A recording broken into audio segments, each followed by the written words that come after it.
Now, the name of Jesus, we were talking about this song. There's something about that name. The name of Jesus. What a beautiful name it is.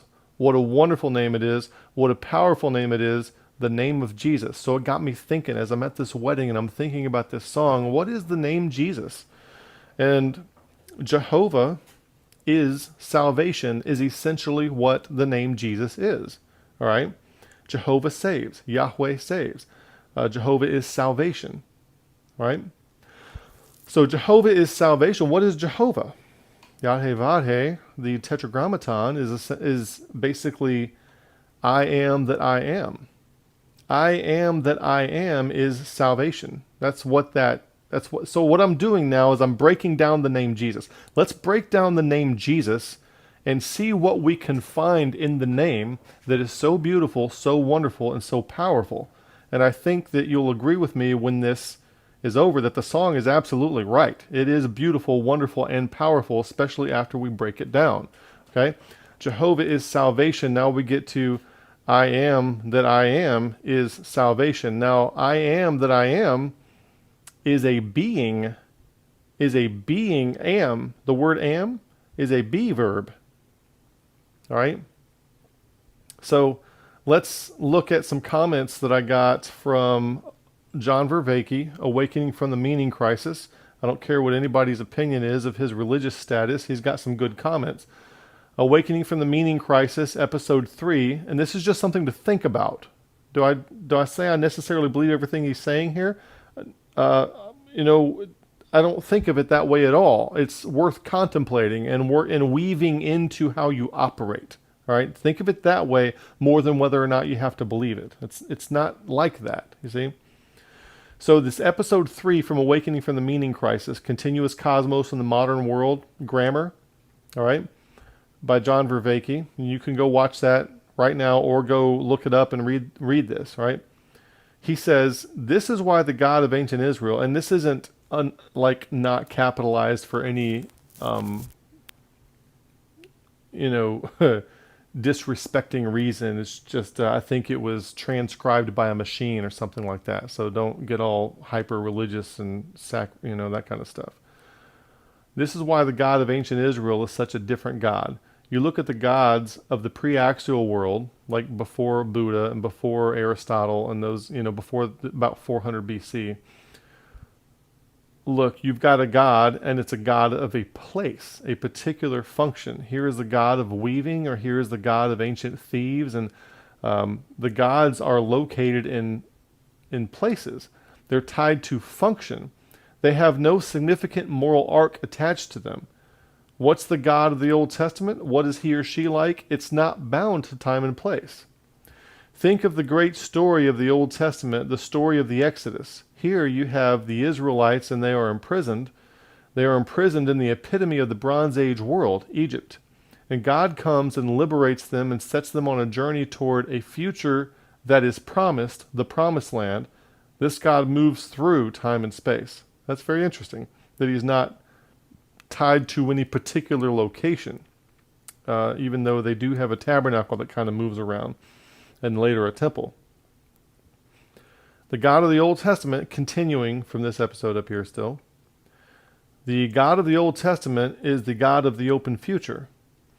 That's why at first he has no name, because to name something is to locate it, to specify it, to tie it down, and for the longest time, this God has no name.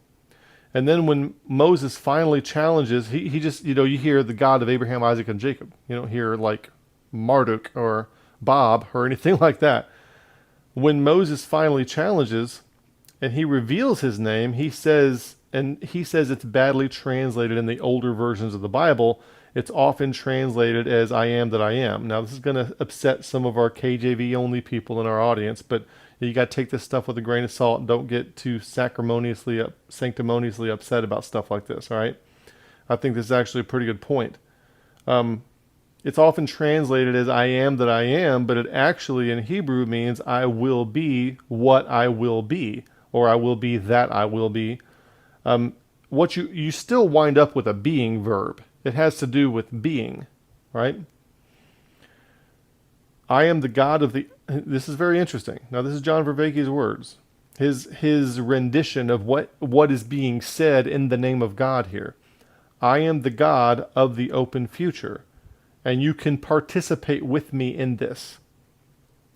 This is the ongoing creation of the future because you can shape it. You can cause it to come to resolution, but you can also cause it to go off course.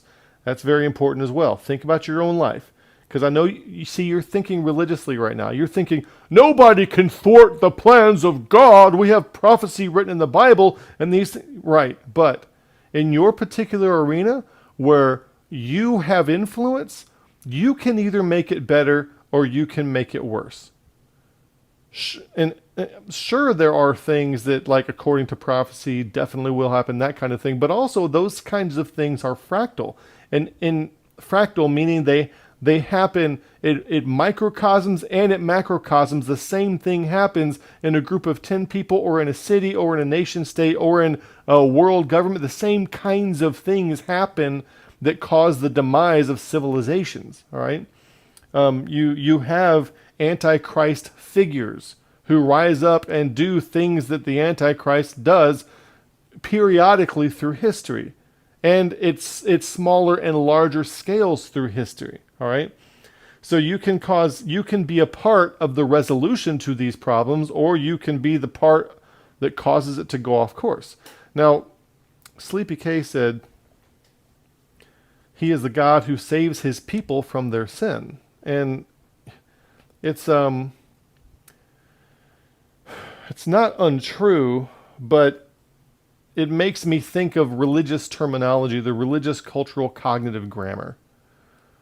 And I'll show you what I'm looking at here with this comment, in case some of y'all can't see the comment section. He is the God who saves his people from their sin. All right, I know I have new messages. I don't want to look at them yet.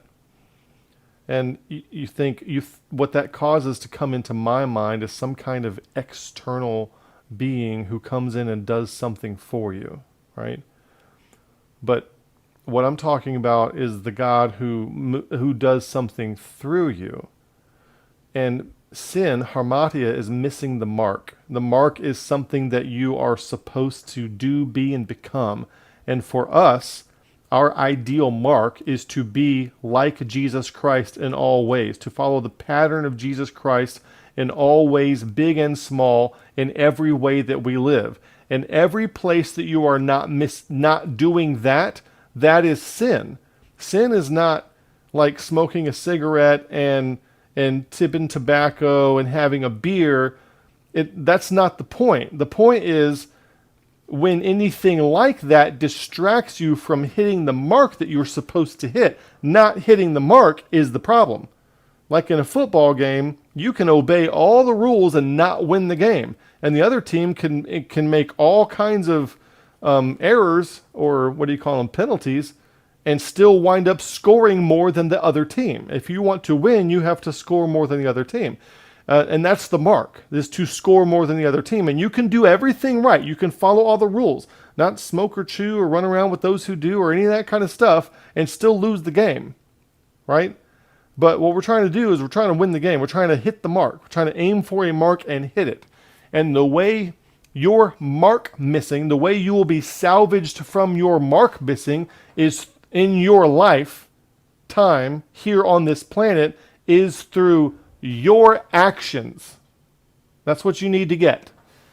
So you need to stop like this whole idea of he is the God who will save his people from their sin. That's not untrue. I'm not trying to denounce that. But as far as you and I are concerned, Christ is going to salvage us from that which threatens us through our awareness and actions. Through them. So think of the Christ that is in and through you. It is God which worketh in you both to will and to do of his good pleasure. I want you to tap into that.